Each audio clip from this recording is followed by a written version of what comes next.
The Sussex village of Peasmarsh lies a couple of miles to the northwest of the old town of Rye and up on the Rother levels. The name, clearly enough, refers to marshy ground where, in the distant past, peas or buck beans were grown. Sinning local monks are said to have had to put dried peas or beans in their shoes as a penance when they walked across Peasmarsh towards Rye from nearby Beckley.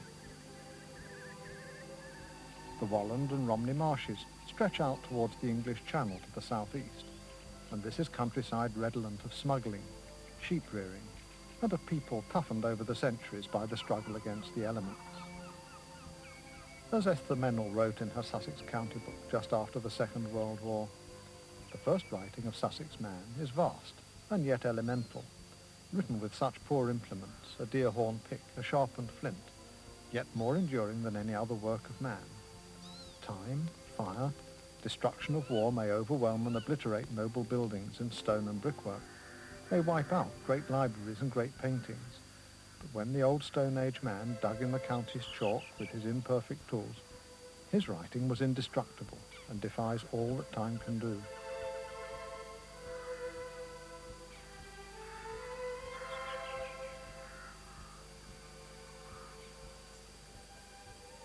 This has, of course, been famous sheep country over the centuries, and shepherds have braved the mists and floods and howling gales on the marsh with their flocks since time immemorial. Don Sterner is one of the great old-timers. With his 4 impeccably behaved collies, he runs, guards, and makes his living from over 1,000 ewes, and all their followers, on the hills above Peasmarsh.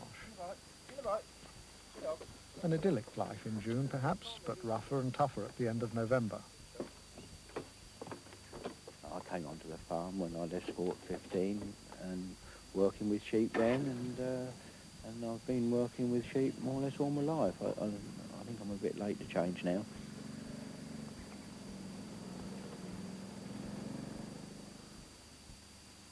The normal time in this area is for the rams to go in November. But as I like to lamb early, to get the early market, and I only do sheep, I lamb in from January onwards, so my rams go in from August up till November.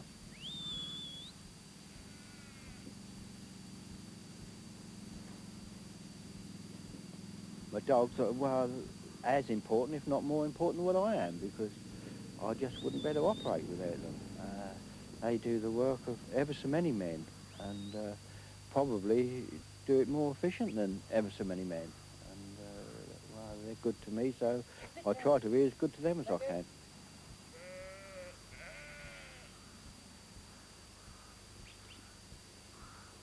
The main thing is to teach them obedience. The actual working and the driving of the sheep is bred into them. It's controlling them and getting them to do what you tell them. They know what they've got to do. Sometimes their ideas, they think, are better than yours, and you've got to get across to them that you want them to do what you want them to do. You've got to let them have a little bit of leeway, but not too much, or otherwise they'll control you and you won't control them.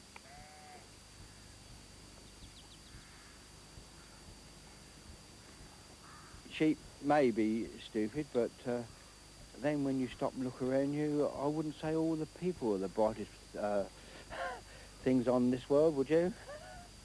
No, we've all got our faults, as the sheep have, but then there is also the good things about them, and there's as many good as there is bad. I came here in 1961, quite a bright, fit young chap of 24. I used to clear a 5-bar gate, but now I'm quite happy to open it and walk through it as time's gone on. But it is a lovely part of the country, and I have never had any intentions of moving anywhere else, and I certainly haven't now.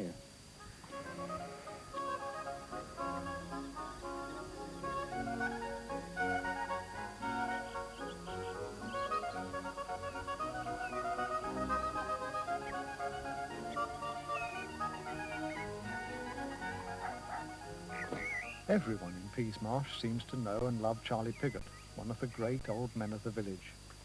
He spent his life working as a carpenter and farm labourer, and still turns a tidy piece of wood in the shed behind his house.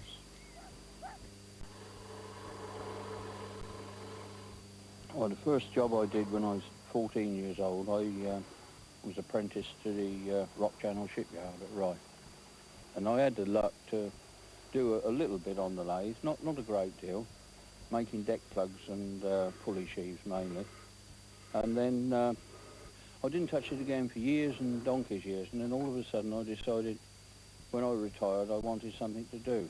So before I retired I bought this lathe, and I found very soon that I was getting quite a little bit of work from the local pine restoring people, you know, making farmhouse tables and things, wanted somebody to turn legs and things. So I've done quite a bit of that, neglecting some of the fancy stuff. Together with some friends who once played together in the Peasmarsh Silver Band, which dates back to the 1880s, Charlie has started a country band. They rehearse every week in the home of Charlie's friend Dick Selman.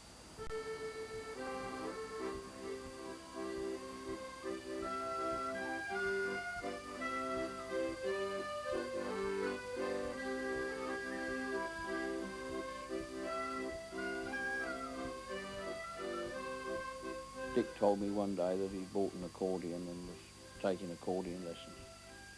And then the next thing I knew, Dick and Derek, who used to play in the Peasmarsh band, who was a pianist, were playing together accordions.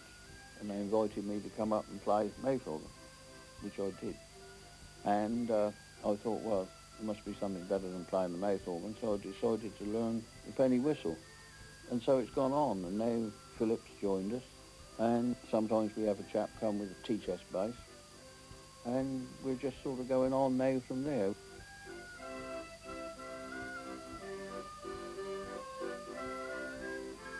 As yet, all we've done is the patron saint's tea party at the vicarage. That was quite good fun. We thought we was going down there to sit and play while they drank cups of tea and ate sticky buns. But they all went and got chairs and wanted a concert.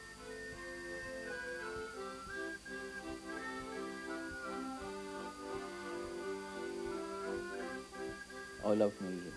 Music to me is life.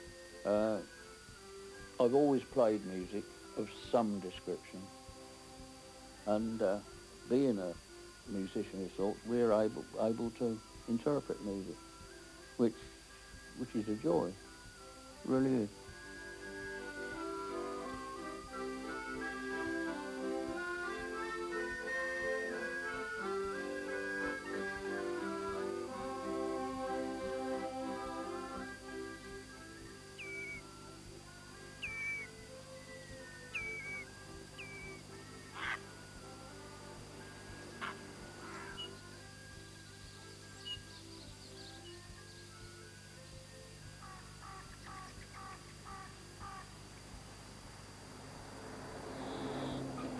Keeping Orchard House in Peasmarsh in good trim is a busy job for Brian King in his spare time.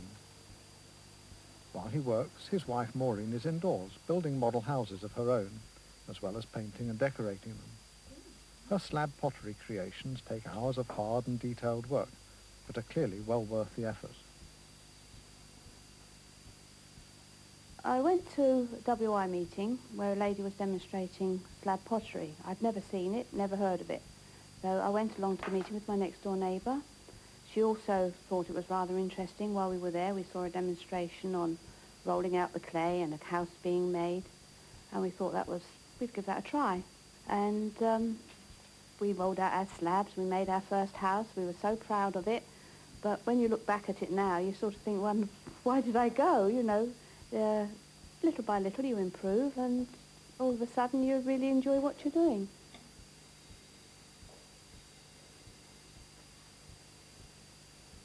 You've got to have a picture in your mind what you want to make, whether it's a house or a statue or anything like that. And once you've rolled out your clay, you then draw your design for the windows and what you're going to do, brickwork, woodwork, because you can't do it after you've assembled the house. And when you get to the stage where you've decided you're going to do your roof, you can either use long thin strips and mark it up as tiles, or you can just mark into the slab clay as you're going along. Flowers and garden and things like that, you can either crumble your clay when it's dry, make dirt, and push clay through a tea strainer to make the grass. You can use icing sugar cutters to make flowers and leaves. Roll up pieces to make rockery, pieces of wood shapes and mark them like logs, ladders, anything that takes your fancy to put into your design. Quite often it's come out exactly as I had it in mind, but more often than not, I'm afraid there's little things I think, well, that's crooked, or that window's not straight, and the door's not as I wanted it. But there again, once it's fired, it's too late. But if you can see these things before you fire it, you can alter them.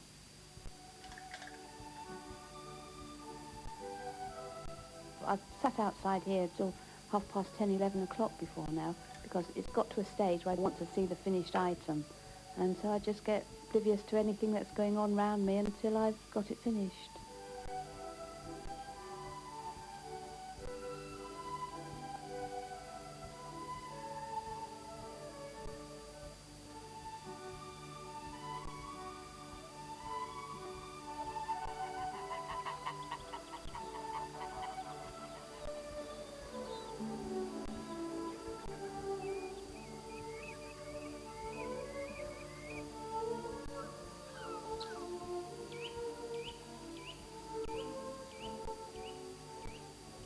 Deep among the chestnut trees beside Peasmarsh village, Tony Dennis and his good friend Basil walked the winter woods on their way to do some coppicing. Tony's father was a pig farmer, but it was his uncle who taught him about trees and hurdle and broom making and woodland carpentry.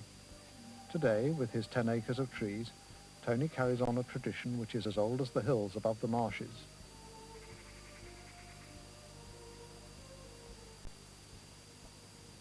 Tony, what's special about this?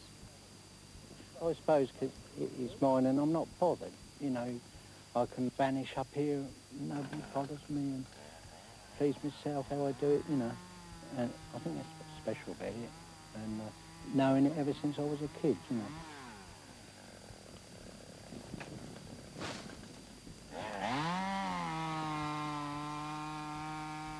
Once I've cut the chestnut, another 12 years and it's back again. You know, and if you leave it after 20 years, it grows too big.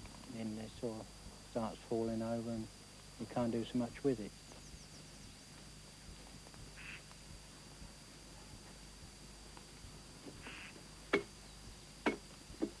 Winter time I like that because you can keep warm with coppers in the wood and the fire. And I can come up here and sort of get warm, if you know what I mean, and start cutting it. And I just feel free, you know. That time we have bakes and a bit of bacon. Well, actually, they're smelling rather good at the moment. You're sort of wafting across the hat. That time Basil had something to eat. Sit. Sit. Don't look. Don't look. Go on. Good boy. Well done, Basil. If you sort of take the time, you can sort of make all sorts of things out of chestnut, I think, you know. If you've got nice sharp tools, then it works quite well.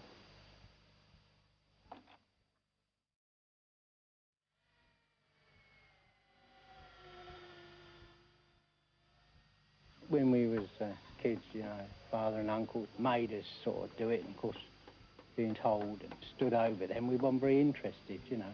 But in latter years, now I've come to own it. What I was taught then sort of stayed with me, you know, and it's useful now, like, you know. But when I had to do it for about £1 a week, you know, I didn't like doing it.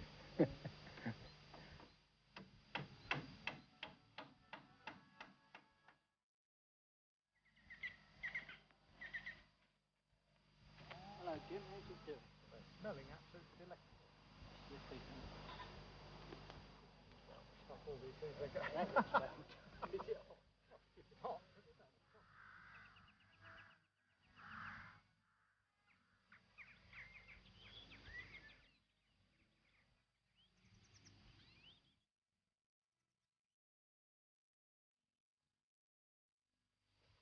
Peasmarsh builder Larry Stace, whose grandfather was coachman to the Duke of Devonshire, has taken up making elegant traps, phaetons and carriages as a hobby.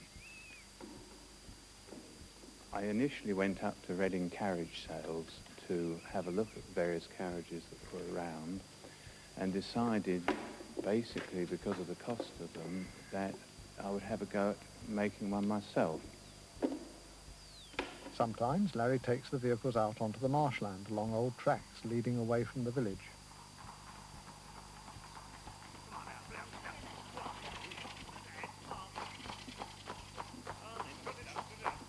There is a great deal of pleasure in completing a vehicle and in fact matching it to the horses, because the vehicle and the horses go together as one unit. And if the vehicle doesn't match the horses, it's too large or too small, then it doesn't look right. That's it, come on then. Come on, George, pull it up. The first horse I bought 8 years ago from a dealer. He was bought as a ride and drive horse. Very nice temperament he's got, and is very willing. The second horse is a younger one, different in colour, but he does match the temperament of the older horse, and they get on very well together. And to me this is very important, especially as I'm driving for pleasure, and I like to have full control over them all the time.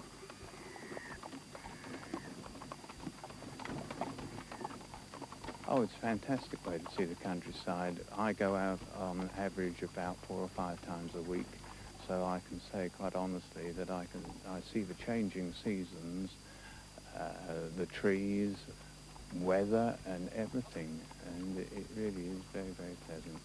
It is very relaxing as well.